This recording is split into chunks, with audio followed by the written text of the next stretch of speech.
truth I've learned about life is that cleaning pretty much never ends. Unfortunately, you also need cleaners to keep things clean, and most cleaners are actually really bad for you. Thankfully though, making your own cleaners is actually really easy and affordable, and I want to show you how I make 6 of the cleaners that I use to keep my home not only clean, but healthy too.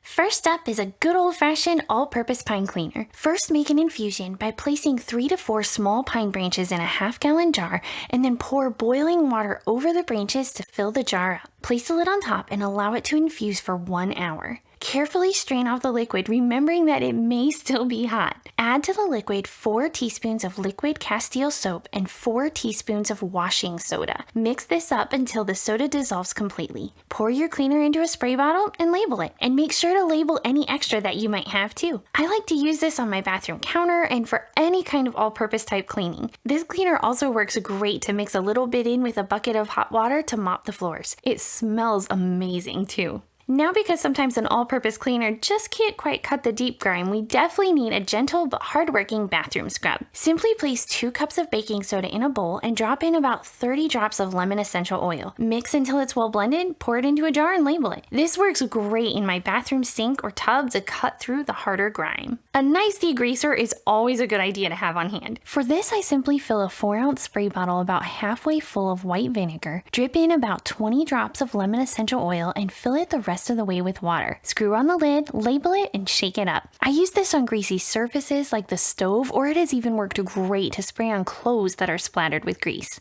Next, I love a good lemon furniture polish. I simply add 1.5 cups of olive oil and about 1/2 to 3/4 of an ounce of shredded beeswax to the top of a double boiler or heat-proof bowl over a pan filled with 1 inch or 2 of water. Heat until the beeswax is completely melted and then allow it to cool just slightly. Mix in about 30 drops of lemon essential oil and pour it into a jar and label it. It should firm up to more of a gelatinous texture once it is completely cool. Then just take a tiny dollop and use a little elbow grease to polish your wooden furniture. This helps to polish and protect your furniture, and a little bit goes a long way.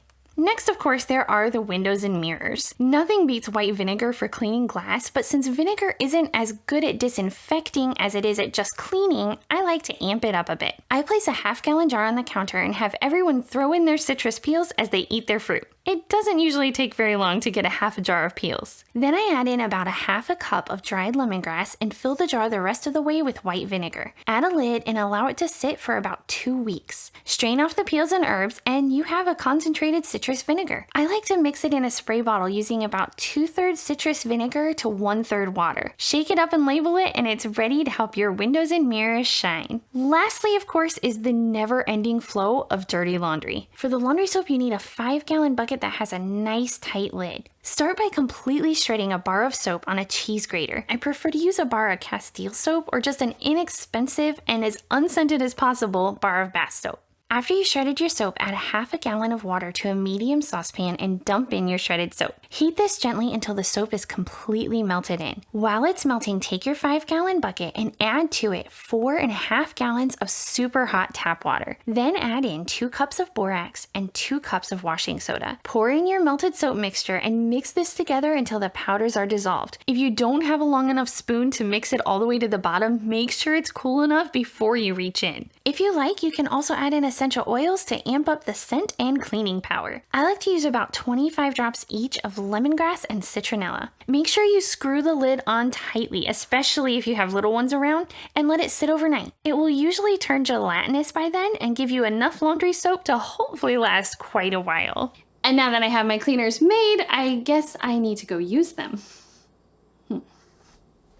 Honestly, cleaning isn't all that bad, and I definitely love the accomplished feeling of a clean house. The biggest challenge definitely lies in just keeping up with it. Being able to use cleaners, though, that I know are good for my family and get the job done make it even more enjoyable. What kind of cleaning products do you use to help keep your home clean? If you found some really great natural products, I would love to hear about them in the comments below.